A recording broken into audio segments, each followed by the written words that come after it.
Salut, c'est Branche. Dans cette vidéo, je vais te montrer comment un petit email adressé à une toute petite liste peut potentiellement modifier l'algorithme de Google, générer beaucoup de trafic. Je vais te montrer un de mes endroits préférés de cet appartement également. Et tu t'abonnes à la chaîne YouTube, tu actives les notifications. On va parler argent, on va parler Internet, on va parler business et plein d'autres choses aussi.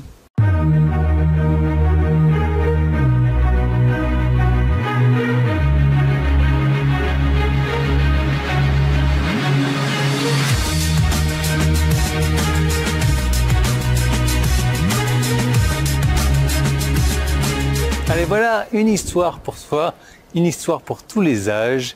Il y a de nombreuses années, lorsque j'ai été vendu dans le créneau de la prostate, ouais, j'ai fait ça, j'ai créé une série d'environ, exactement, environ 94 emails. J'étais intensément concentré sur la création d'une grande entreprise d'édition d'information que j'avais apprise et qui ne fonctionnait plus. Alors inutile de me demander c'est quoi cette entreprise-là. Mais à l'époque, j'ai créé un email sur les infections de la prostate en particulier. Et dans cet email qui était intégré dans un autorépondeur automatique aujourd'hui, j'ai utilisé un mot spécifique.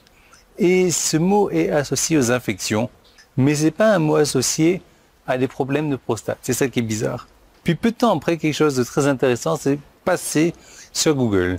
Ce travail a soudainement, et je vais mettre soudainement entre guillemets bien entendu, ce travail a soudainement commencé à apparaître pour beaucoup de gens lorsqu'ils faisaient des recherches sur le problème de prostate. Et ça provenait uniquement d'un email enterré dans une séquence email lue par des personnes qui étaient là dans une très petite liste.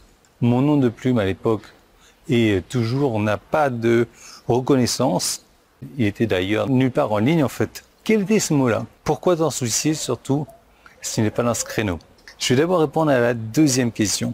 La raison pour laquelle ce mot est apparu soudainement dans Google, je crois que c'était parce que j'écrivais des emails d'une manière secrète et d'une manière que j'enseigne bien entendu.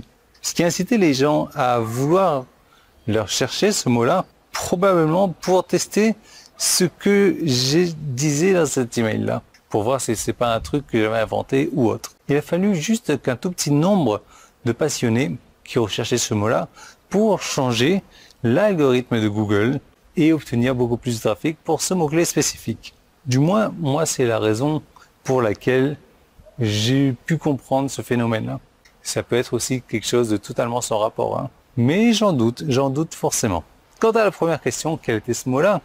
Eh ben, je te révèle le mot qui ne veut rien dire non plus pour toi d'ailleurs, ainsi que tout l'email que j'avais tapé, et surtout la psychologie qui explique pourquoi ce type d'email, et beaucoup d'autres bien entendu, que j'écris, génère beaucoup de ventes en très peu de temps et fonctionne si bien. Pour recevoir tout ça, tu cliques sur le bouton jaune qui est en haut en bas si tu es sur mon site internet, petit qui est là si tu es sur YouTube.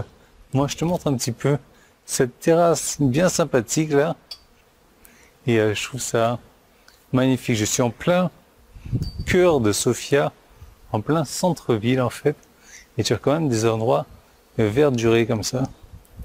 Donc ça, moi, ça me plaît beaucoup. Je vais rentrer, non pas que la température est meilleure dedans que dehors en fait, c'est même d'ailleurs le contraire, mais je peux encore finir ma journée là. Allez, encore 20 minutes à tirer et la journée sera finie. Et toi, donc tu cliques, bouton jaune en haut, en bas, petit qui est là, et je te retrouve de l'autre côté.